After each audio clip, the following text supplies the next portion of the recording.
Hello student. आज हम लोग जो है इससे पहले क्लास में हम लोगों ने फर्स्ट लॉ ऑफ थर्मोडायनेमिक्स का स्टडी किया गया था।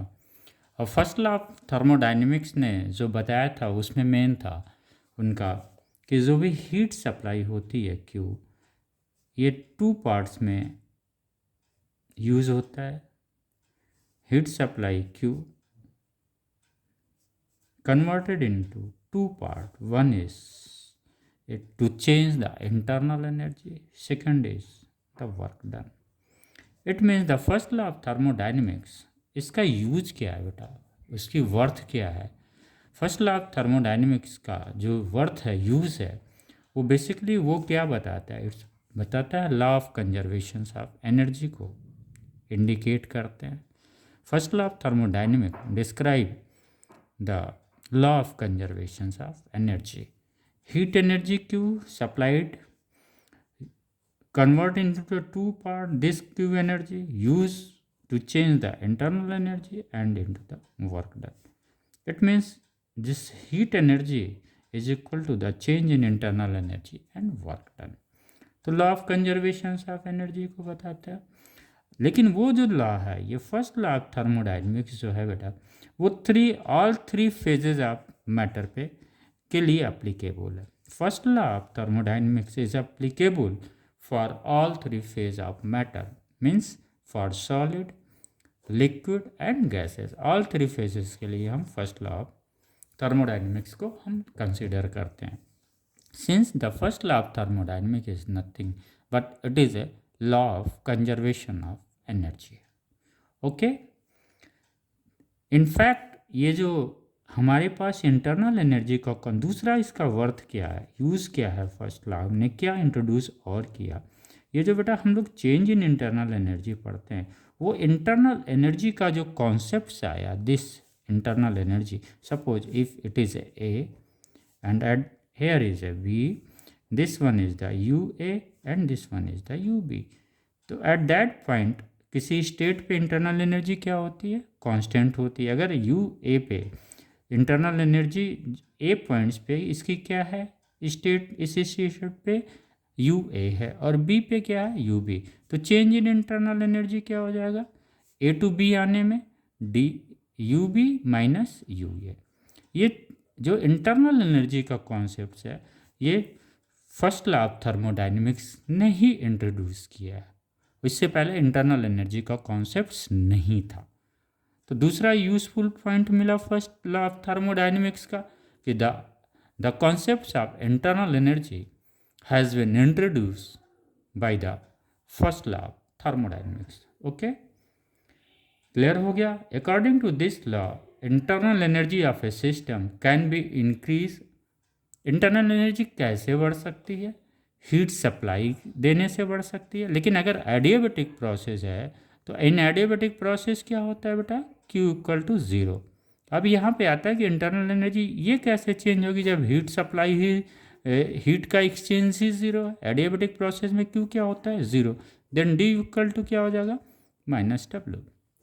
इट मीन्स अगर हम ये इंटरनल एनर्जी अगर हम चेंज करना चाहें यहाँ पे, तो हमें वर्क जो है, वर्क डन कहाँ पे करना पड़ेगा, ऑन टू द सिस्टम करना पड़ेगा। अगर ऑन टू द सिस्टम करेंगे तो चेंज इन एनर्जी, इंटरनल एनर्जी होगी।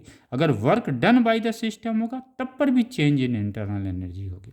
लेकिन अगर इंटरनल एनर्जी इंक्रीज करना है तो W किस में लेना है हमें, work done on to the system. जब work done on to the system होगा तो इंटरनल एनर्जी जो वर्क डन क्या हो गया बेटा, इसका साइन क्या हो जाएगा, माइनस में हो जाएगा। Work done on to the system, work done on to the system, on to the system हम लोगों ने पढ़ा था साइन कन्वेंशन में कि W को किस में लेते हैं हम लोग, नेगेटिव में लेते हैं। अगर ऑन टू द वर्क होगा तो डी यू इक्वल टू कितना हो जाएगा, minus W into minus W, that will become in plus W. अगर इट मीन्स अगर हम सिस्टम पे वर्क करते हैं, if the work is done on to the system, तो क्या होगा, इंटरनल एनर्जी बढ़ेगी। ओके, तो चेंज इन इंटरनल एनर्जी भी क्या होगा, इंक्रीज करेगा। लेकिन अगर सिस्टम वर्क कर रहा है, तो जब सिस्टम वर्क करता है तो इसकी वर्क डन हम किस में कैलकुलेट करते हैं, पॉजिटिव में कैलकुलेट करते हैं, तब यहाँ पे क्या होगा, one system work. Try to understand, just हम एक रिफ्रेश कर रहे हैं फर्स्ट लॉ का। वन सिस्टम वर्क, अगर one system work is done by the system, then ये क्या होगा, डब्ल्यू क्या होगा, पॉजिटिव में होगा बेटा। Then this W become, sign किस में लिया जाएगा, पॉजिटिव में। Then D U equal to क्या हो जाएगा, माइनस डब्ल्यू। यानी जब सिस्टम वर्क करेगा बेटा, यानी जब एक्सपांशंस होगा वॉल्यूम का, तो क्या होगा, इंटरनल एनर्जी इसकी डिक्रीज करेगी। ओके, लेकिन जब इंटरनल एनर्जी क्या करेगी, डिक्रीज करेगी, क्योंकि क्या हो रहा है, वर्क डन किसके द्वारा हो रहा है, सिस्टम के द्वारा हो। यहाँ पे अगर इंटरनल एनर्जी यू ए है, वर्क डन सिस्टम ने किया, तो यहाँ पे क्या होगा, यू बी होगा। तो U B minus U A करेंगे तो इसकी वैल्यू कम आएगी। लेकिन अगर work done on to the system होगा, फिर क्या होगा, ये कंप्रेशन होगा। जब कंप्रेशन होगा तो क्या होगा, इंटरनल एनर्जी इसकी बढ़ेगी। क्योंकि वर्क क्या होता है, work done on to the system होता है कंप्रेशन में। जब एक्सपांशंस होता है तो work is done by the system. तो चेंज इन इंटरनल एनर्जी का कॉन्सेप्ट आई होप क्लियर हो गया होगा। लेकिन जो फर्स्ट लॉ ऑफ थर्मोडाइनमिक्स के जो वर्थ हैं या यूजफुल पॉइंट है, इसको हम लोग फिर से समरी करते हैं बेटा। 1 2 3 4 पॉइंट्स है। फर्स्ट है, this law basically the law of conservation of energy. First law की हम बात कर रहे हैं बेटा। Okay, this law applies equally to all three phases of matter, that is a solid, liquid and gas. Third one, the law introduce the concept of internal energy. ये तीन useful point. Fourth क्या है, according to this law internal energy of a system can be increased either by supplying heat to it और by doing work on the system. वही अभी हम लोग बात कर रहे थे, जब सिस्टम पे हम बात करेंगे तो इंटरनल एनर्जी क्या करेगी, इंक्रीज करेगी। Whenever there is a work is done by the external source, it means work is done on to the system, then the internal energy will increase. तो इस 4 पॉइंट को बेटा I hope कि आप लोग summary कर लीजिएगा इसको। अब आइए, जो फर्स्ट लॉ सेकेंड लॉ हम थर्मोडाइनमिक्स आज पढ़ने जा रहे हैं, अब ये देखना है सेकेंड लॉ की ज़रूरत क्यों पड़ गई बेटा। ये फर्स्ट लॉ ही मुझे सब कुछ बता रहा था, तो सेकेंड लॉ ऑफ थर्मोडाइनमिक्स की ज़रूरत तो थी नहीं, लेकिन क्यों पड़ गई, इसके पीछे रीजन्स है। जो फर्स्ट लॉ ऑफ थर्मोडाइनमिक्स है उसके कुछ लिमिटेशंस हैं। वो लिमिटेशंस क्या हैं, इसको हम लोग बस ब्रीफ करते जा रहे हैं। The first law does not indicate the direction in which the change can अकर। यानी फर्स्ट लॉ जो है वो डायरेक्शंस नहीं बता रहा है कि किस डायरेक्शंस में, जैसे सपोज ये फर्स्ट लॉ है, फर्स्ट लॉ ये इंडिकेट नहीं कर रहा है कि किस डायरेक्शंस में स्टेट चेंजेज हो रहा है, राइट टू लेफ्ट हो रहा है कि लेफ्ट टू राइट हो रहा है, वो डायरेक्शंस बताने में वो सफल नहीं है फर्स्ट लॉ। सेकेंड क्या है, there are several restrictions on the reverse process, that is conversion of heat energy into mechanical energy. Reverse process में बहुत ही रिस्ट्रिक्शंस है फर्स्ट लॉ में। ओके, थर्ड पॉइंट क्या है, gives no information about the source of heat. जो ये heat हम सप्लाई कर रहे हैं Q equal to D U plus W, इस Q का सोर्स क्या होगा ये फर्स्ट लॉ में नहीं बताया गया। तो इन 3 पॉइंट्स की वजह से हमें फिर एक नए लॉ की ज़रूरत पड़ी, जिसे हम लोग सेकेंड लॉ ऑफ थर्मोडाइनमिक्स बोलते हैं।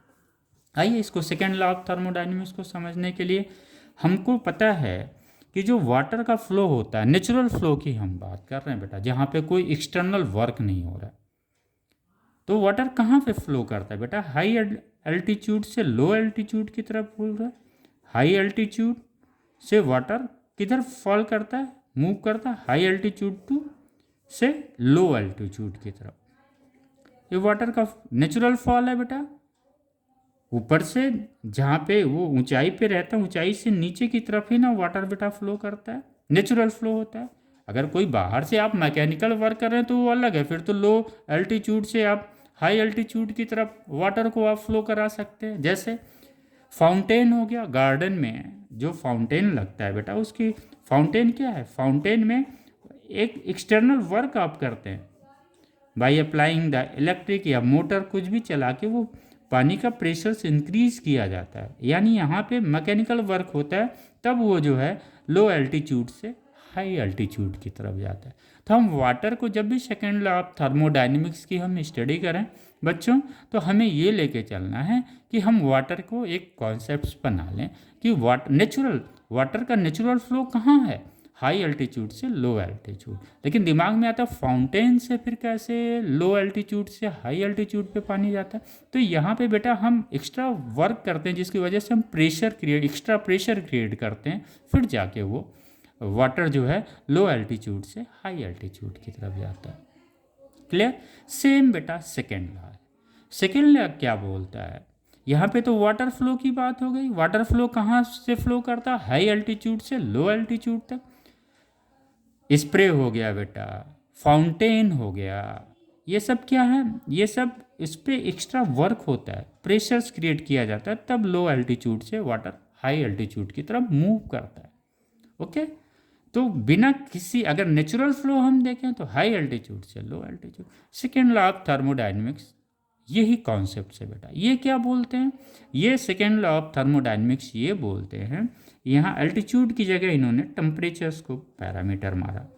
हाई टेम्परेचर, इन्होंने बोला जो हीट का फ्लो होता है, सपोज ये हाई टेम्परेचर पे कोई सब्सटेंस है या बॉडी है, राइट, ये कोई लो टेम्परेचर पे बॉडी है, ये हाई टेम्परेचर पे ये क्या होता है लो टेम्परेचर पे। तो ये सेकेंड लॉ ये कहता है कि जो हीट का जो ट्रांसफ़र होगा वो हाई टेम्परेचर से लो टेम्परेचर की तरफ होगा। क्लियर हो गया बेटा सेकेंड लॉ। सेकेंड लॉ क्या स्टेटमेंट दे रहा है कि जो हीट का फ्लो होता है, यहाँ पे जो वाटर जो हाई एल्टीट्यूड से लो एल्टीट्यूड की तरफ जो मूव कर रहा था, वो हम किसके बारे में जाने, वाटर के बारे में जाने। वाटर कहाँ से कहाँ फ्लो करता है, हाई एल्टीट्यूड से लो एल्टीट्यूड। इसी तरह से अगर कोई एक्सटर्नल वर्क नहीं किया जा रहा है और दो बॉडी कांटेक्ट में हैं, तो हीट का फ्लो क्या होगा, हाई टेम्परेचर से लो टेम्परेचर की तरफ होगा, लो टेम्परेचर से हाई टेम्परेचर की तरफ हीट फ्लो नहीं करेगा, until and unless there will be not applied any external work। Okay, या एक्सटर्नल कोई एजेंसी जब तक नहीं होगी तब तक वो मोशंस नहीं होगा। क्लियर?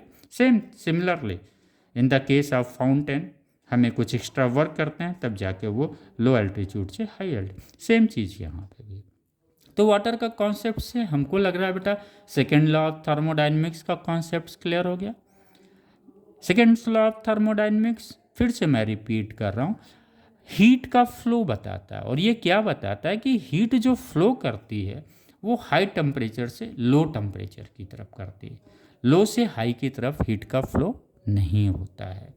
ये इसका नेचुरल फ्लो है। हीट का क्या है, नेचुरल फ्लो। जैसे वाटर का नेचुरल फ्लो क्या है, हाई एल्टीट्यूड से लो एल्टीट्यूड, इसी तरह से हीट का क्या नेचुरल फ्लो है, हाई टेम्परेचर से लो टेम्परेचर की हो, जब तक कि कोई एक्सटर्नल वहाँ पे एजेंट वर्क ना करे। क्लियर हो गया? तो सेकेंड लॉ हम समझ गए बेटा, आई होप क्लियर हो गया।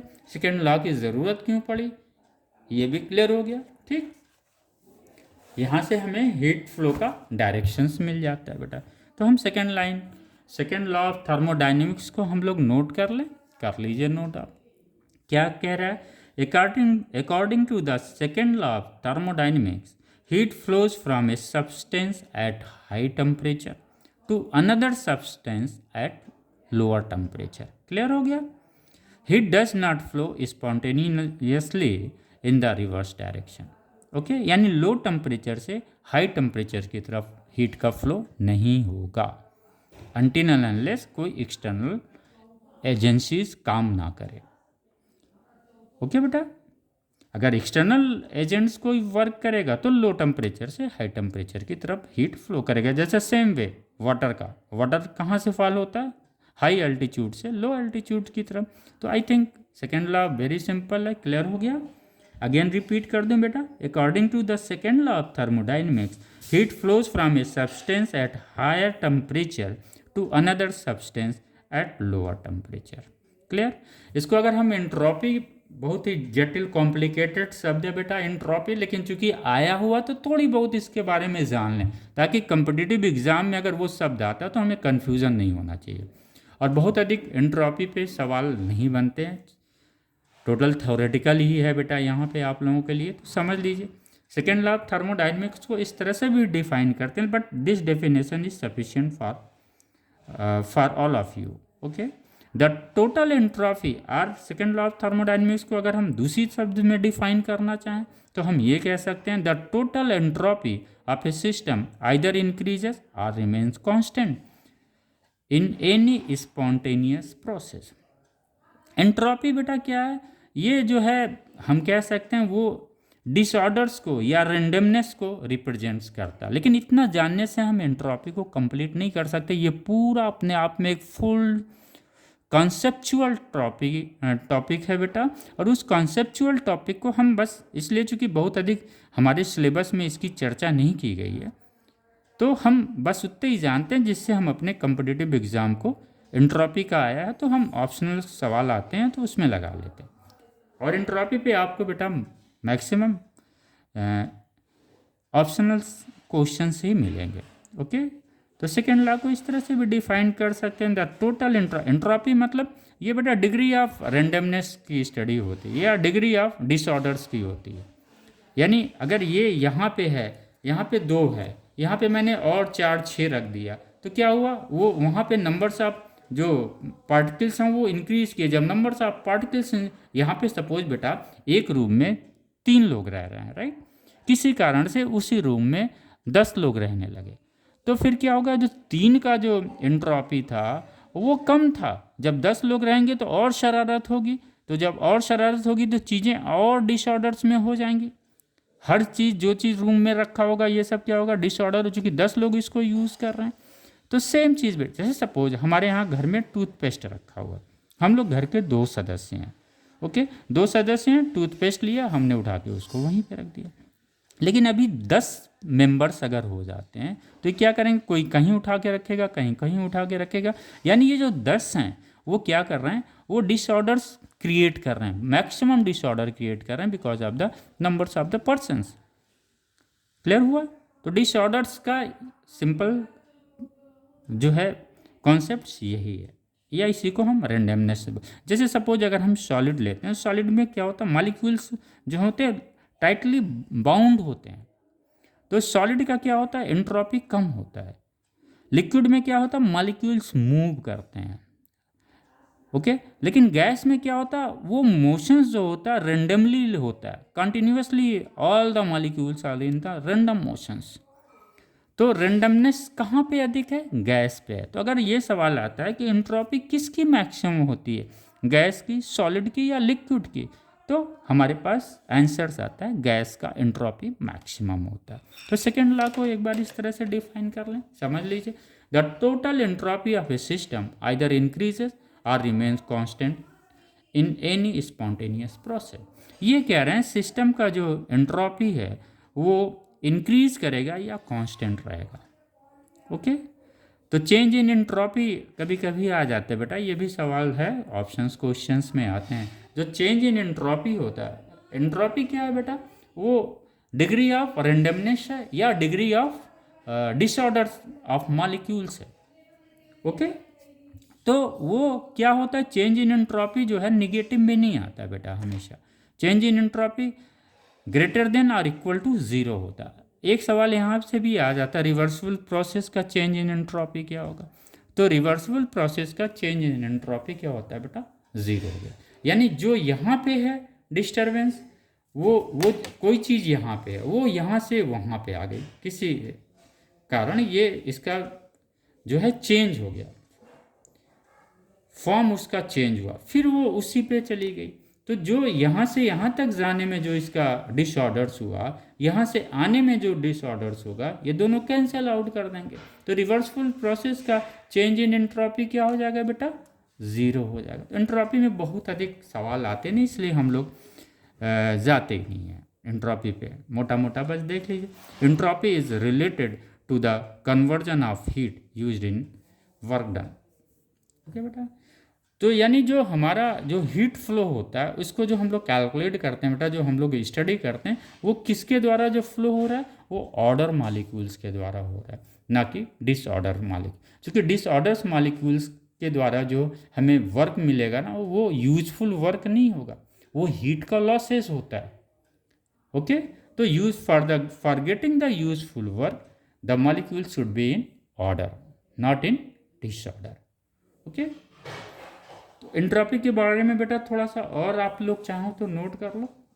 हाँ आइए, इसकी ज़रूरत क्यों पड़ी ये भी आप नोट डाउन कर सकते हैं, मैं दिखा दे रहा हूँ बेटा। ये राइट, फिर से रिपीट कर दो। The worth point of first law of thermodynamics, it means useful point of thermodynamics. क्या है useful? First, this law basically the law of conservation of energy. ये आपको मैं स्लाइड इसलिए दिखा रहा हूँ एक कॉपी का, सो दैट कि अगर आप नोट करना चाहें तो नोट कर सकते हैं। ऑप्शंस क्वेश्चंस में ये सब आते हैं, कंपटीशन एग्जाम में यही सवाल पिक कर लिए जाते हैं। तो this law basically the law of conservation of energy, यहाँ से क्वेश्चन बन सकता है। First law of thermodynamics follow which law? Law of conservation of mass, conservation of energy, law of inertia. इस तरह से ऑप्शंस दे सकते हैं कि फर्स्ट लॉ ऑफ थर्मोडाइनमिक किस पे बेस है, then you can write it onto the conservation of energy, not onto the conservations of momentum, not onto the conservations of mass, not onto the moment of inertia. Okay, this is all about that. Second, this law applies equally to all three phases of matter, solid, liquid and gas. Clear हो गया? This law, first law, I am talking about the first law. The first law introduced the concepts of internal energy.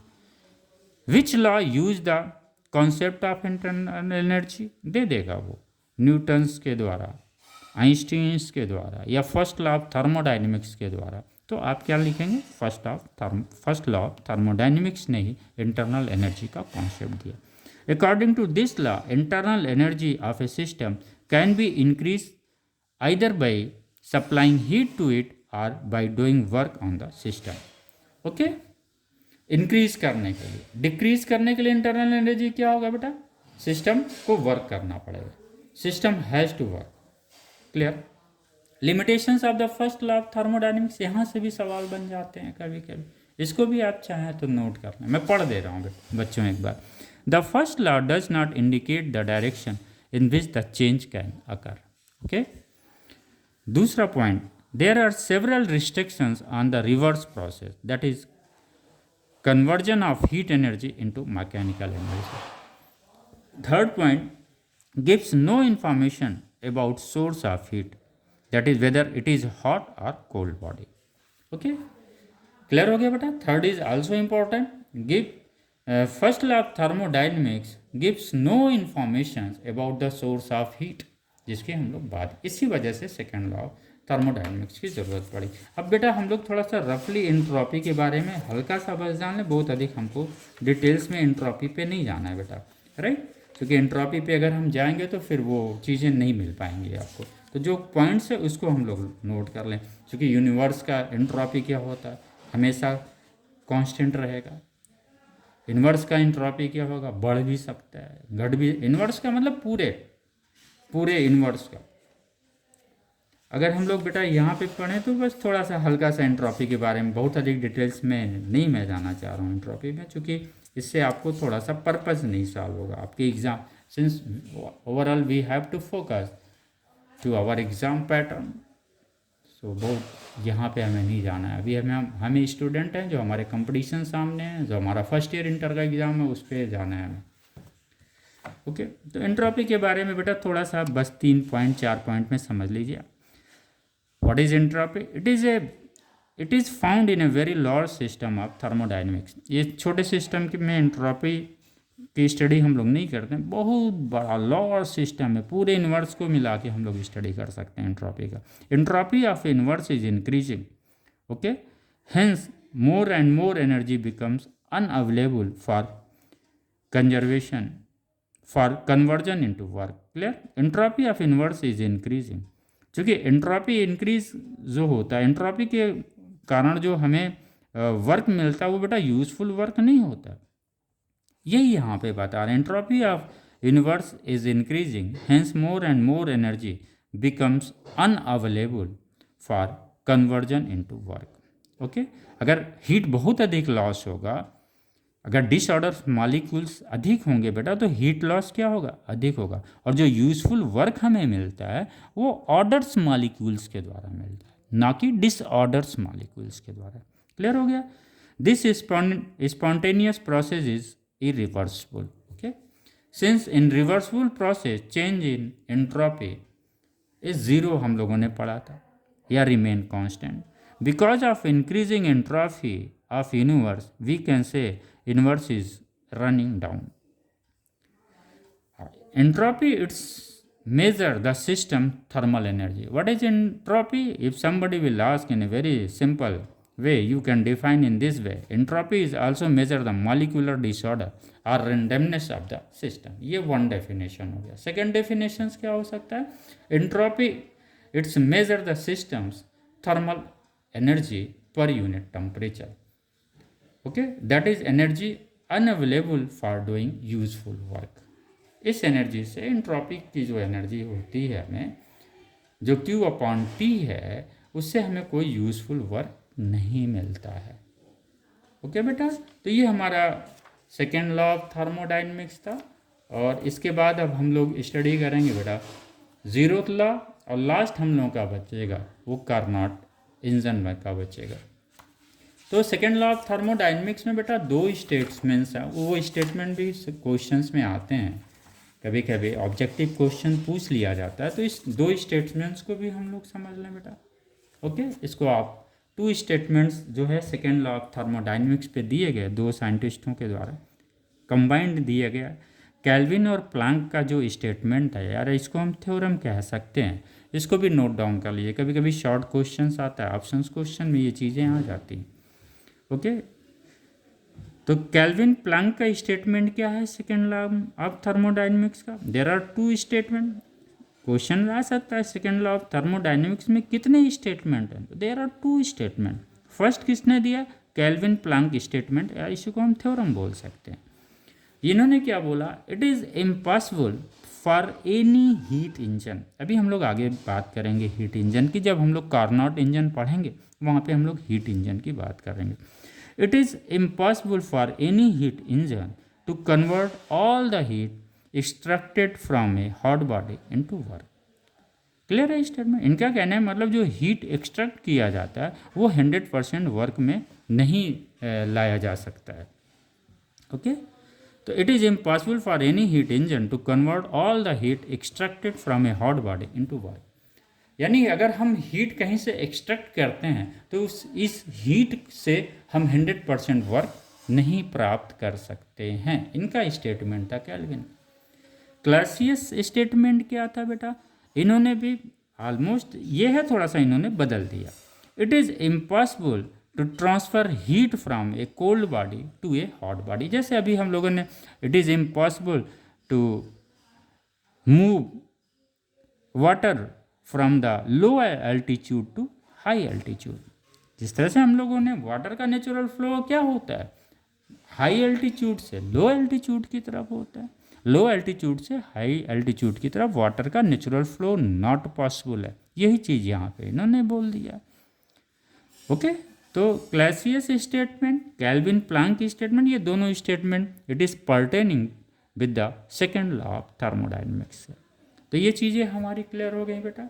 तो ये statement दोनों बहुत important. It is impossible to transfer heat from a cold body to a hot body without work done by the external energy source. और इसी को हम लोग कह सकते हैं heat can not itself move और transfer from low temperature substance to a high temperature substance. Okay, low temperature से हाई टेम्परेचर की तरफ हीट का फ्लो नहीं होगा। ओके बेटा, क्लियर हो गया। आइए तो अब एंट्रोपी की बात की है बेटा, तो इसी में हम लोग कंप्लीट कर लेते हैं। थर्ड लॉ ऑफ थर्मोडाइनमिक्स भी कंप्लीट कर लें ताकि यहाँ पे ना रहे कि हमने इससे कोई चीज़ छूट गई है।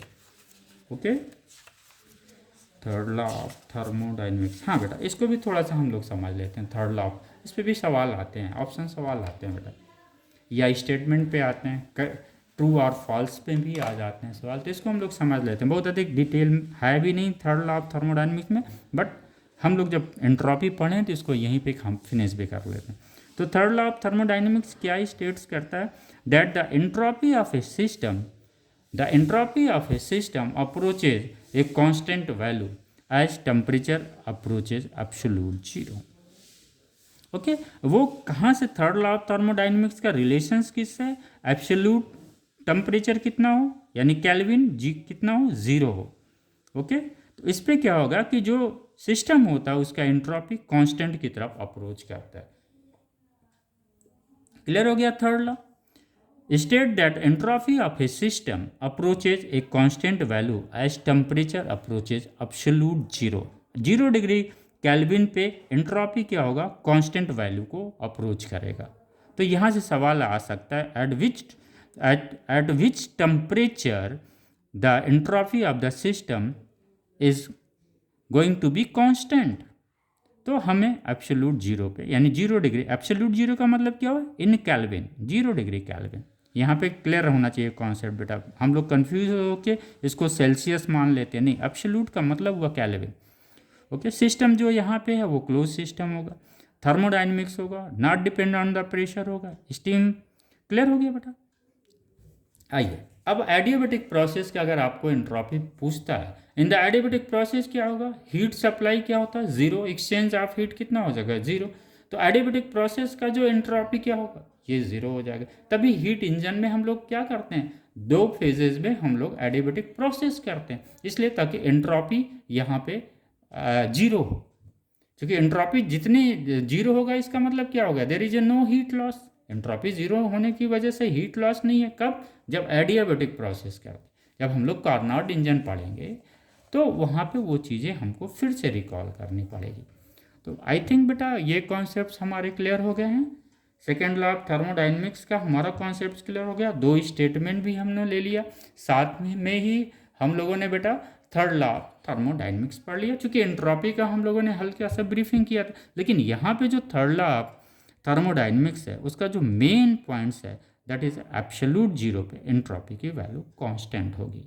क्लियर हो गया? एडियाबेटिक प्रोसेस में फिर रिपीट कर रहा हूँ, क्योंकि अभी हमें कार्नोट इंजन में ये पढ़ना है, एडियाबेटिक प्रोसेस हमें पढ़ना है। तो एडियाबेटिक प्रोसेस इसलिए कार्नोट इंजन में हम लोग फॉलो करते हैं ताकि वहाँ पे एंट्रोपी क्या है? ज़ीरो आती है।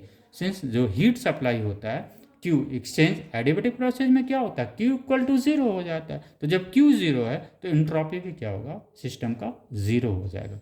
तो क्लियर हो गया बेटा? एडियाबेटिक प्रोसेस मैं को लिंक करने की कोशिश कर, जब भी फिजिक्स आप पढ़ें ना, एक चैप्टर्स को, एक टॉपिक को दूसरे टॉपिक से को लिंक करने की हमें हैबिट डालनी है। तो सेकेंड लॉ ऑफ थर्मोडाइनमिक्स में बेटा बहुत अधिक कुछ तो हम लोगों ने पढ़ा नहीं है, बहुत थोड़ा सा पढ़ा, लेकिन जो पढ़ा वो हमारा कंप्लीट है। सेकेंड लॉ ऑफ थर्मोडाइनमिक्स में बहुत कुछ नहीं है हमारे लिए बेटा। थर्ड लॉ ऑफ थर्मोडाइनमिक्स हम लोगों ने पढ़ लिया। आइए बेटा यहीं पे हम लोग जीरोथ लॉ भी ख़त्म कर दिया जाए कि सेपरेट पढ़ा जाए? नहीं, सेपरेट पढ़ा जाए जीरोथ लॉ। ओके, फिर हम लोग जीरोथ लॉ ऑफ थर्मोडाइनमिक्स जो हम लोग है बेटा, फिर नेक्स्ट जो वीडियो जाएगा उसमें जाएगा। तो क्लियर हो गया? अगेन कोई चीज़ हमें और रिपीट करनी हो तो आप बताएं। Second law of thermodynamics concept clear, सिर्फ हमें अपने दिमाग में क्या रखना है? वाटर का फ्लो रखना है, water flow from high altitude to low altitude. इसी तरह से सेकेंड लॉ ऑफ थर्मोडाइनमिक्स में क्या है? जो है heat flow from higher temperature to the lower temperature. This is all about the summary of the second law of thermodynamics. अब हमारा जो नेक्स्ट वीडियो रहेगा बेटा, जो हम लोगों की नेक्स्ट क्लास हम लोग पढ़ेंगे, वो हम लोग पढ़ेंगे जीरोथ लॉ ऑफ थर्मोडाइनमिक्स। अभी ये आता है कि ये जीरोथ लॉ क्यों आ गया, इसको जीरो क्यों नाम दिया गया? जैसे हम लोगों ने फर्स्ट लॉ ऑफ थर्मोडाइनमिक्स पढ़ा, सेकेंड लॉ ऑफ थर्मोडाइनमिक्स पढ़ा, थर्ड लॉ ऑफ थर्मोडाइनमिक्स पढ़ा, तो इसको तो जीरोथ लॉ को बेटा फोर्थ बोलना चाहिए था, फोर्थ लॉ ऑफ थर्मोडाइनमिक्स बोलना चाहिए था, या फिफ्थ लॉ ऑफ थर्मोडाइनमिक्स बोलना चाहिए था जीरोथ लॉ को। लेकिन इसको जीरोथ हम लोग क्यों बोल रहे हैं? इसको नंबर ही हम लोगों ने ज़ीरो दे दिया, इस लॉ का नंबर ही हम लोगों ने ज़ीरो दे दिया। 4, 5, 6 ना देने की बजाय हम लोगों ने क्या दे दिया? Zeroth law of thermodynamics. ये लड़के बच्चे बड़े कंफ्यूज होते हैं कि ये जीरोथ का मतलब कुछ something related with the zero. नहीं, ये जीरो वास्तव में वो जीरो है, लेकिन वो नंबरिंग का जीरो है बेटा। First law of thermodynamics, second law of thermodynamics, third law of thermodynamics, उसके बाद कोई नंबर बचा नहीं तो वहाँ पे जीरोथ लॉ लिख दिया, यानी ये भी एक नंबर हो गया। तो ये क्या है बेटा? जीरोथ लॉ ऑफ थर्मोडाइनमिक्स, यानी it's related with the thermodynamics से अलग नहीं है जीरोथ लॉ ऑफ थर्मोडायनेमिक्स, उनका कुछ नहीं है। इनका कहने का मतलब है अगर आप ए जो है बी का फ्रेंड है, ए और बी, ए जो है बी का फ्रेंड है, ठीक, और ये जो सी है वो ए का फ्रेंड है, ये सी क्या है, ए का फ्रेंड है, तो ये कहते हैं ये सी बी का भी फ्रेंड होगा। यही जीरोथ लॉ है बेटा। इनका कहने का मतलब अगर ये इसका टेम्परेचर ए का टेम्परेचर बी के टेम्परेचर्स के बराबर है और ए का टेम्परेचर सी के भी टेम्परेचर्स के बराबर है, तो ये सी का भी टेम्परेचर बी के बराबर होगा। That is all about the zeroth law of thermodynamics. Okay बेटा, कल इसको हम लोग हल्का सा ब्रीफ करेंगे और कल जो हम लोगों का क्लास रहेगा बेटा zeroth law of thermodynamics, class of only 5 to 7 minute और मैक्सिमम 10 मिनट्स, क्योंकि इस पर बहुत अधिक न्यूमेरिकल्स भी नहीं आते हैं और न्यूमेरिकल्स के लायक कोई चीज़ भी यहाँ पे नहीं है। और दूसरा फिर हम लोग हीट इंजन की बात कल के क्लासेस में करेंगे, क्योंकि हीट इंजन से फिर हम लोग कार्नोट इंजन की तरफ जाएंगे। ये हम लोगों का लास्ट जो है टॉपिक रहेगा उस चैप्टर को ख़त्म करने के लिए। उसके बाद जो हम लोगों का नेक्स्ट चैप्टर शुरू होगा बेटा वो होगा हीट ट्रांसफर्स का होगा। It's very important. यहाँ पे हम लोगों को बहुत सारे लॉ को देखना पड़ेगा और यहाँ से न्यूमेरिकल्स भी हीट ट्रांसफर से बड़े अच्छे निकल के आते हैं।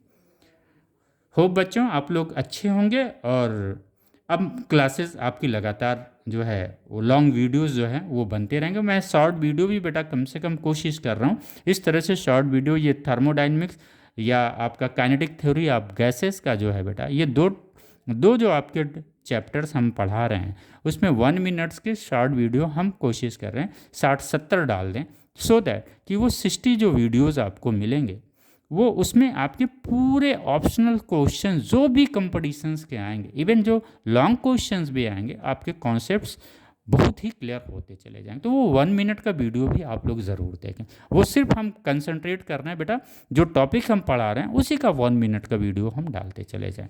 ओके बेटा, फिर हम लोग कल एक क्लास फिर हम लोग करेंगे। ओके, थैंक यू बच्चों।